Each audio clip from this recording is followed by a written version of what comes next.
सो हम स्टार्ट करने जा रहे हैं last exercise of this chapter which is exercise 3.4।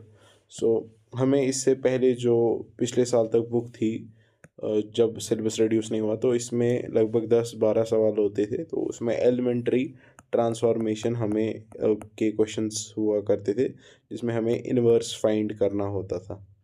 Inverse find करना होता है, उसका डिनोशन हम ऐसे लिखते हैं ए के ऊपर -1, दिस इज़ इन्वर्स की डिनोट हम ऐसे करते थे इन्वर्स को। सो वो क्वेश्चन सारे डिलीट हो चुके हैं, सिर्फ कॉन्सेप्ट है इसमें। हमें अब इन्वर्स निकालना है इस क्वेश्चन का, और इन्वर्स होता क्या है, क्वेश्चन सारे हटा दिए।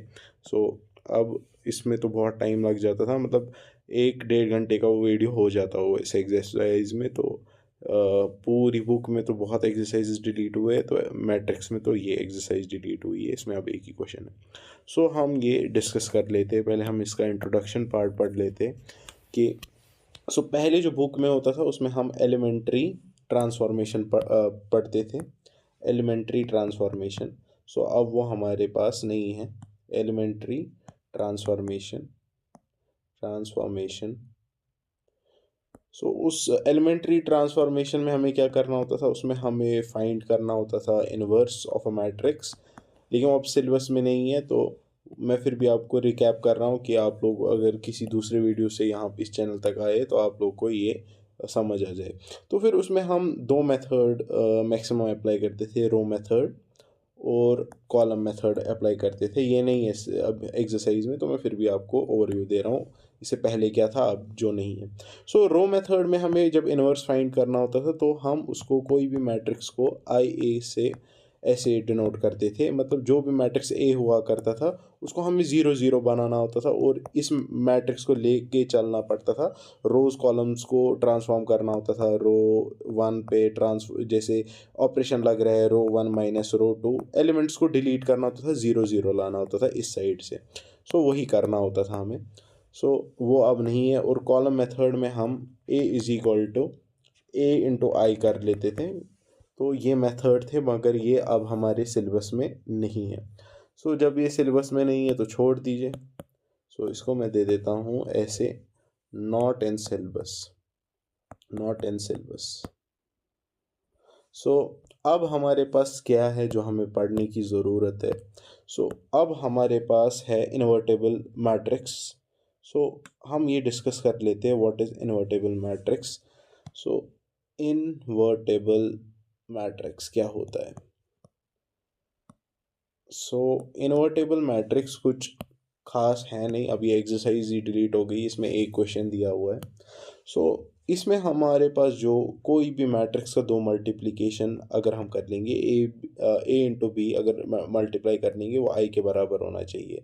और आप लोग बी इंटू ए अगर मैट्रिक्स को मल्टीप्लिकेशन करो, वो तब भी आई के बराबर आ जाएगा।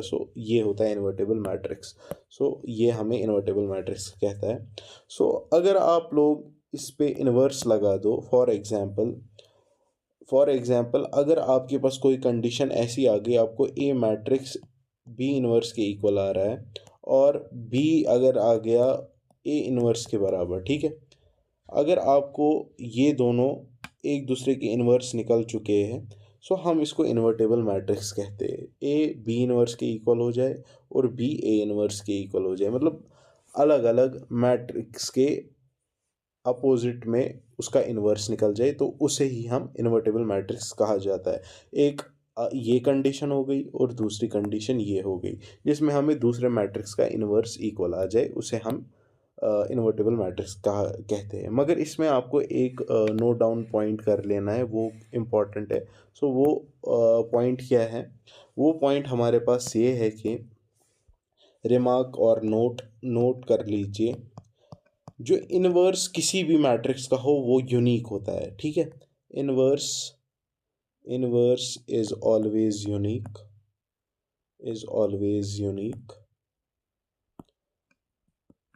नंबर सेकंड इज, अगर आप ए बी होल इन्वर्स निकालो वो हमेशा B inverse into A inverse के इक्वल आ जाता है। तो ये दो पॉइंट्स आपको समझ आ गए होंगे बाय राइटिंग दीज। ये कुछ समझाने वाली बात नहीं है। हर एक मैट्रिक्स का जो इन्वर्स होगा वो यूनिक होगा, वो मतलब दूसरा नहीं बन सकता, दूसरे के इक्वल नहीं आ सकता, मतलब वो डिफरेंट होगा सबसे, ठीक है। सो उसी को हम यूनिक कहते हैं। यूनिक मीन्स डिफरेंट, हर एक चीज़ से डिफरेंट होगा। हर एक मैट्रिक्स का इन्वर्स यूनिक होता है, ठीक है। और जो ऑलरेडी मैट्रिक्स मल्टीप्लिकेशन में आप लोगों ने पढ़ा था, तो अगर इन्वर्स भी देखेंगे वो भी उससे मिलता जुलता है। ए बी का whole inverse is equal to B inverse into A inverse. So हमने ये इंट्रोडक्शन पार्ट डिस्कस कर लिया। सो इंट्रोडक्शन पार्ट अगर आप लोग यहाँ से देखेंगे, ये पिछले वाला है जो अब आपको एक्सरसाइज में नहीं है, ट्रांसफॉर्मेशन, एलिमेंट्री ट्रांसफॉर्मेशन जो था। सो ये आपको अब सिलेबस में नहीं है, आपको सिर्फ ये चीज़ें ख्याल रखनी है। ये वाली कंडीशन तो देख लीजिए।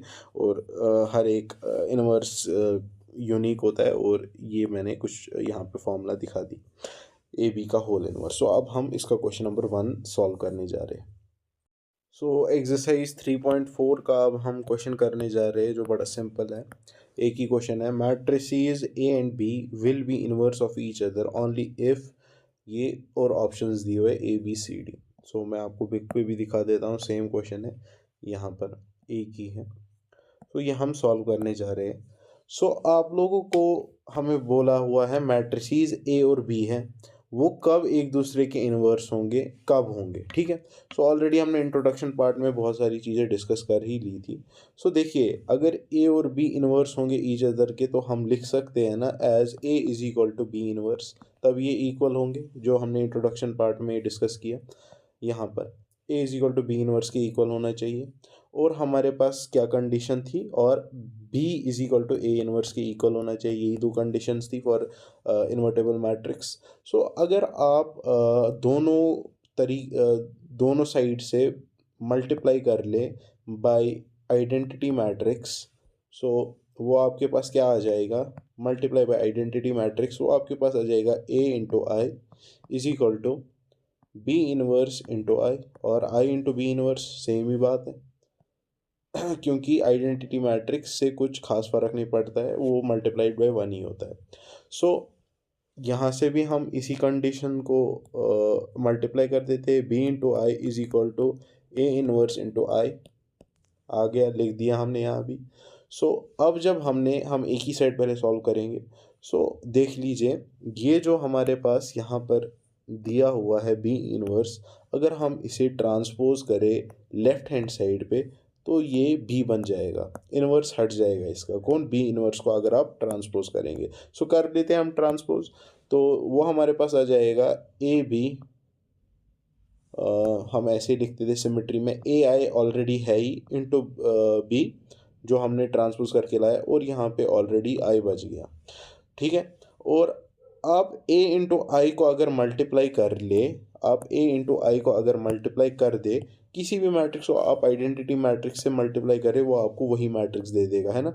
वो हमारे पास ए ही निकल जाएगा, और बी एज इट इज़ यहाँ पर लिख दिया, वो हमारे पास आइडेंटिटी मैट्रिक्स के इक्वल आ गया। सो यही कंडीशन आ गई, हमने जब ऐसे लिख दिया A into B is equal to I आ गया।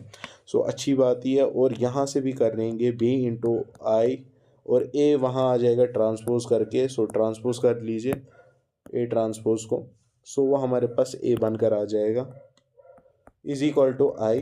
फिर जब बी इंटू आई कर लेंगे, तो वो हमें बी ही दे देगा into A is equal to identity matrix. So ये भी हमें B into A B identity matrix के इक्वल आ गया। सो बाय दिस आप लोग सीधे स्टेट कर सकते हैं, क्या स्टेट कर सकते हैं, हम ऑप्शन से देखेंगे, हम स्टेट नहीं करेंगे, एमसीक्यू टाइप है। सो ऑप्शन देख लेते हैं, ए बी आई है और बी ए बी आई है। सो ऑप्शन ऐसा कोई है यहाँ पे, A B is equal to B A is equal to I, option number D correct है। सो ऑप्शन नंबर डी पे आप लोग उंगली लगा दीजिए अपनी, फोन अ फ्रेंड नहीं करना है, सिर्फ आपको इस ऑप्शन पे टिक मार देनी है ऐसे बड़ी बड़ी, ठीक है। सो ये क्वेश्चन हमने सॉल्व कर लिया। सो बड़ा सिंपल था एक्सरसाइज 3.4, इसमें इन्वर्टेबल मैट्रिक्स था, अब लंबा चौड़ा है नहीं एलिमेंट्री ट्रांसफॉर्मेशन, तो हमने सिंपल कंडीशंस देख ली और एक क्वेश्चन था वो भी हमने सॉल्व कर लिया। सो हमने ये एक्सरसाइज ऊपर से नीचे तक सॉल्व कर ली। सो ये इसमें कुछ खास नहीं था। सो अब हम इसमें क्या करेंगे, आप लोग कमेंट सेक्शन में लिख दीजिए मुझे कि मिसलिनियस एक्सरसाइज हम पहले कंप्लीट करें कि हम डायरेक्ट सेकंड चैप्टर पे जंप करें। सो अगर सेकंड चैप्टर पे हम जंप करेंगे तो वो हमारे लिए ठीक रहेगा, क्योंकि मिसलिनियस एज सच आती है नहीं। और इस बार एक्सरसाइज कम हो गई है, शायद मिसलिनियस से एक हाथ सवाल पूछ ले। तो ये कुछ अब मिसलिनियस भी बहुत छोटी कर दी गई है, मैट्रिक्स की बहुत सारे टफ क्वेश्चन हुआ करते थे इसमें, और लंबी चौड़ी एक्सरसाइजेस थी, तो वो भी इजी कर दी गई है, वैल्यूज़ तो इजी कर लिए गए। सो हम ये भी डिस्कस करेंगे, इसका एक सेपरेट वीडियो आएगा, वन शॉट कर लेंगे इसका भी। So thank you for watching, keep studying hard. और बहुत सारे स्टूडेंट्स को दिक्कत आ रही थी कि हम नोट्स कैसे एक्सेस करें, तो उसका ड्राइव जब आप लोग खोलेंगे तो वो बहुत लंबी इमेज, टाइन्यूट माइन्यूट सी इमेज बनती है डाउनलोड करके। तो मैं आपको वीडियो में ही दिखाता हूँ आप लोग कैसे जूम इन करें। मान लीजिए मैंने उसके फ़ोल्डर्स भी बनाए कौन से एक्सरसाइज में, तो आप जब डाउनलोड करेंगे सो आपके पास कुछ फ़ोटोग्राफ ऐसा आ जाएगा, आप लोग परेशान हो जाए हम इसको कैसे एक्सेस करें। तो जहाँ पे लिखा है उसको ज़ूम इन कर लीजिए, उसको ज़ूम इन कर लीजिए, ये देख लीजिए। सो ये बड़ा विजिबल आ जाएगा। जब आप ज़ूम इन करेंगे डाउनलोड करके, आपको ब्लर मत आ सकती है ये इमेज, लेकिन 1-2 मिनट के बाद रिफ़्रेश होके इसके पिक्सेल्स वो साफ़ होते चले जाएंगे और आपको कुछ इमेज ऐसे दिख जाएगी जो आप लोग आराम से पढ़ पाएंगे। सो जो डाउनलोडेड इमेज होगी वो बहुत ऐसी छोटी होगी, सो परेशान मत होइएगा, इसको ज़ूम इन कर लीजिएगा ताकि आप लोग इसे आराम से देख सकें। So thank you. और आराम से नोट्स भी देख लीजिए, हर एक एक्सरसाइज के लिए मैंने डिफरेंट फ़ोल्डर्स बनाए हैं और आप लोग हर एक में एक्सेस कर सकते हैं फ्री में, और आराम से वीडियो सॉल्यूशन देखकर नोट्स भी खोल सकते हैं। So thank you for watching and keep studying hard. और कोई भी दिक्कत हो तो आप कमेंट सेक्शन में लिख सकते हैं।